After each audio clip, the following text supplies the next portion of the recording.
Hello friends, आप देख रहे हैं technical Hindi Guruji. Friends, MCC stray vacancy round का एम्स का, जैसा कि आप सभी को पता है कि फर्स्ट राउंड जो है कंडक्ट कराया गया था एम्स का।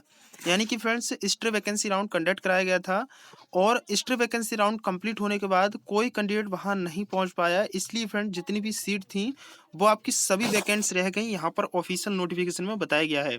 इसके बाद फ्रेंड्स, ऑफिशियल नोटिफिकेशन एम्स ने रिलीज किया है, जिसके लिए फ्रेंड्स एम्स ने ये बताया है कि इसका second Easter vacancy round conduct कराया जाएगा, जो कि फ्रेंड्स बहुत इंपॉर्टेंट है। इसमें देखिएगा फ्रेंड्स कि यहाँ पर जो मैं बताने वाला हूँ, ये ऑफिशियल नोटिफिकेशन एम्स ने रिलीज किया है। उस ऑफिशियल नोटिफिकेशन में ये क्लियर कहा है कि आप जो उन्होंने बताया है, अगर उस कंडीशन को फॉलो नहीं करते हैं तो आप कितने भी एलिजिबल क्यों ना हो, आप वहां पर नॉट एलिजिबल ही रहेंगे। ध्यान रखिएगा, जो ऑफिशियल नोटिफिकेशन में बताया गया है। उसके बाद अच्छी खबर फ्रेंड्स ये है, छात्रों के लिए आपको बहुत बेटर मौका है, क्योंकि जिस तरह से फ्रेंड्स एम्स द्वारा ऑफिशियल लिस्ट रिलीज की गई थी, 119 सीट वैकेंट थी और 1190 कैंडिडेटों की लिस्ट रिलीज की गई।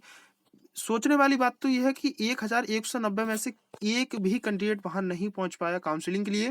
ठीक है, अब एक भी कैंडिडेट नहीं पहुंच पाया तो इसका मतलब ये है कि second round Easter vacancy round का जब होगा तो ऐसा तो है नहीं कि जितने भी कैंडिडेट हैं 119, ठीक है, तो सभी कैंडिडेट वहां पहुंच ही जाएंगे। तो जिन छात्रों का जाना है वो छात्र जरूर जाएगा और लो मार्क्स पर भी छात्रों को अलॉटमेंट दे दिया जाएगा। यहाँ पर मैं सही बता रहा हूँ आपको, क्योंकि जब फर्स्ट राउंड में नहीं पहुंच पाए ईस्टर वैकेंसी के, तो क्या आप ये सोच सकते हैं कि सेकंड राउंड में भी छात्र पहुंच जाएंगे? तो वीडियो में अंत तक बने रहेगा, इसी के बाद में मैं डिस्कस करने वाला हूं। और वीडियो को लाइक नहीं किया हो, वीडियो को लाइक कर दीजिएगा। टेक्निकल हिंदी रूल चैनल को सब्सक्राइब नहीं किया हो तो कर लें, साथ ही बेल आइकन को प्रेस कर लें और इस वीडियो को अपने दोस्तों में ज्यादा से ज्यादा जरूर शेयर करें, जिससे सभी स्टूडेंट्स को इन्फॉर्मेशन मिल सके।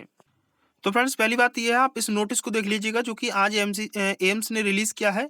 आप यहाँ पर डेट को देखेंगे, लेकिन ये आज की ही डेट का है, लेकिन इस नोटिस में आप यहाँ देख सकते हैं एम्स का यहाँ पर मोहर लगा हुआ है, 13 जनवरी 2021। ठीक है, तो आप ये ना सोचें कि ये नोटिफिकेशन कल का, मैं आपको बता रहा हूँ आज का ही है। All India institute of medical science, यहाँ से देख सकते हैं notice in continuation of notice regarding provisionally eligibility for Easter vacancy round of seat allocation for all AIIMS. Attention is drawn towards following published on registration page. Please read the on-screen instruction while registration carefully. Candidates need not to upload payment slip 25,000 on the AIMS portal. Provide the detail of payment RTGS in portal while registration only. However, it is mandatory to bring payment slip of 25,000 at the time of documents verification on the day of Easter vacancy round, that is 14 January 2021. Otherwise, your candidature will be treated as cancelled withdraw if you are in the list of candidate called for Easter vacancy round. देखिए friends, इस notification में ये बताया गया है कि जो भी कैंडिडेट्स पार्टिसिपेट कर रहे हो ईस्टर वैकेंसी राउंड में, ठीक है, एम्स के, उन सभी छात्रों को जो है 25,000 यानी 25,000 रुपये देना पड़ेगा, जो कि फ्रेंड्स आपका एक सिक्योरिटी अमाउंट के थ्रू दिया जाएगा। लेकिन इसकी कंडीशन भी जो है एम्स ने बता दी थी, अगर आपको सीट नहीं मिलती है तो आपको ये रिफंड जो है 25,000 वापस कर दिया जाएगा।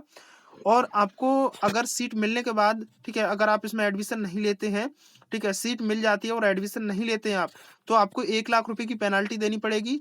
दूसरी कंडीशन ये फ्रेंड्स इसमें बताई थी कि एडमिशन लेने के बाद जैसे मान लीजिएगा, एक तो कंडीशन ये रही कि आपको 1 लाख रुपए की पेनाल्टी के, सीट मिलने के बाद आप सीट को ज्वाइन नहीं करेंगे तो 1 लाख रुपए आपको देना होगा। दूसरी कंडीशन यहाँ पर ये बताई थी कि अगर आपको सीट मिल जाती है और सीट में एडमिशन ले लेते हैं आप, तो सीट एडमिशन लेने के बाद अगर आप रिजाइन करेंगे तो आपको वहां पर जो है 1 लाख रुपए की पेनाल्टी देनी पड़ेगी। ठीक है, तो ये तो बात रही बात की, पहले इस नोटिस को देखिएगा, मैं आगे आपको आगे बता दूंगा। तो इसमें फ्रेंड्स ये है कि अगर आपको 25,000 रुपये जो सबमिट करेंगे आप सिक्योरिटी फी की, जब आप वहां पर जाइएगा अपनी काउंसलिंग के टाइम, वेरिफिकेशन के टाइम, डॉक्यूमेंट वेरिफिकेशन के टाइम, तो यहाँ बोला गया है कि जो 25,000 रुपये की पेमेंट स्लिप है, इसको ले जाना मैंडेटरी है।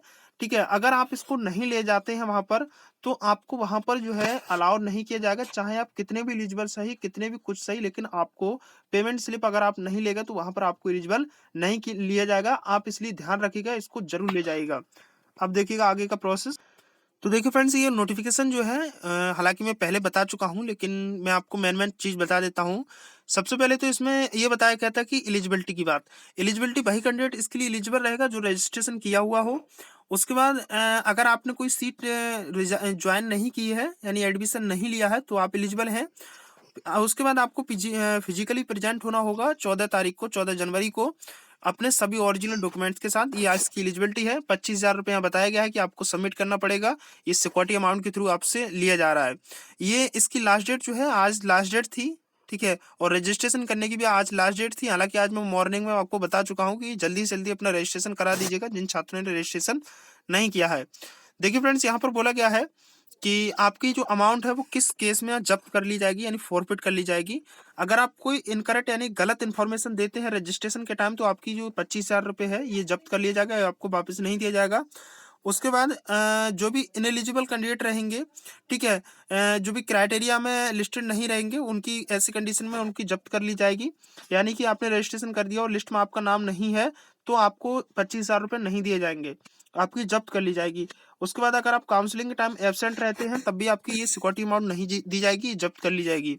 उसके बाद किस केस में ये रिफंड किया जाएगा, वापस कर दिया जाएगा, अगर आपको करेक्ट इन्फॉर्मेशन है, ठीक है, रजिस्टर्ड आप कैंडिडेट हैं तो भी आप ऐसी कंडीशन में आपको ये पेमेंट दिया जाएगा। लेकिन यहाँ पर कंडीशन ये भी बताई गई कि अगर आप एलिजिबल हैं, ठीक है, और आपको जितनी भी एलिजिबिलिटी क्राइटेरिया है तब भी आपको रिफंड कर दिया जाएगा। और यहाँ बोला गया है कि has deposit the security deposit has appeared in the state vacancy round. अगर आप स्टेट वैकेंसी राउंड में अपीयर होते हैं तब भी आपको वापस कर दिया जाएगा। अगर आपको कोई सीट नहीं मिलती है तो आपको वापस कर दिया जाएगा। उसके बाद यहाँ देखिएगा, candidates who do not join the allotted seat. अगर आप सीट को ज्वाइन नहीं करते हैं सीट मिलने के बाद, और ज्वाइनिंग लीव आफ्टर ज्वाइनिंग, और सीट मिलने के बाद ज्वाइन करने के बाद उसको सीट को छोड़ना चाहते हैं तो आपको 1,00,000 रुपए की पेनल्टी यहाँ पर देनी होगी, जैसा कि यहाँ पर बोला गया है।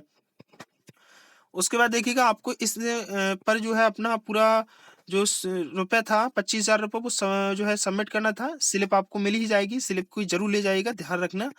और 14 तारीख को फ्रेंड्स आपको जाना है, ठीक है, 14 तारीख को आपको जाना पड़ेगा। और सुबह ही आपको निकलना है 12 बजे से पहले new Delhi AIIMS Jawaharlal auditorium में।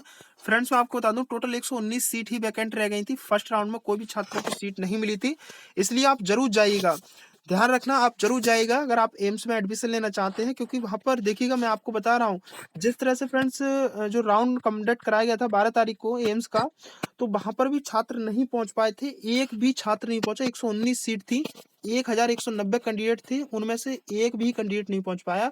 तो आप ये मान के चलिएगा कि जो स्टे वैकेंसी राउंड 14 तारीख को होने जा रहा है new Delhi AIIMS auditorium Jawaharlal auditorium में, तो आपको ये मानकर चलना है कि आपका एडमिशन हो ही जाएगा। मैं ये मान के नहीं चल रहा कि मुझे तो ये भी लग रहा है कि 10 कैंडिडेट भी नहीं पहुंच पाएंगे सेकंड राउंड में। जब फर्स्ट राउंड में ही नहीं पहुंच पाए तो सेकंड राउंड की क्या उम्मीद है कि वहाँ पहुंच ही जाएंगे। इसलिए आप जरूर जाइएगा। और सीट उसके बाद बचती है, तो सीट बचने के बाद फ्रेंड्स यहाँ पर ये बताया गया है कि अगर सीट बच जाती है तो ये जो है 15 तारीख को कंटिन्यू रखा जाएगा, ठीक है। अगर मान लीजिएगा 119 सीट है, अगर ये सीट नहीं भर पाती हैं तो 15 तारीख को भी ये कंटिन्यू रहेगा। 15 तारीख को कंटिन्यू रहने के बाद भी सीट बच जाती हैं तो इसकी नई लिस्ट रिलीज की जाएगी, जो कि कट ऑफ को कम करके इसकी लिस्ट रिलीज की जाएगी। कट ऑफ कम करके लिस्ट रिलीज की जाएगी, और कट ऑफ कम करने के बाद रिलीज, तो छात्रों को फायदा होगा, आपकी कम कट ऑफ होगी तो आपको भी वहां पर एडमिशन लेने का मौका मिल जाएगा, ठीक है। तो ये है फ्रेंड्स, और इसके रिगार्डिंग जो भी कैंडिडेट को क्वेरी हो तो मुझसे पूछ सकते हैं। चलेगा, मिलते हैं नेक्स्ट वीडियो में अगले अपडेट के साथ।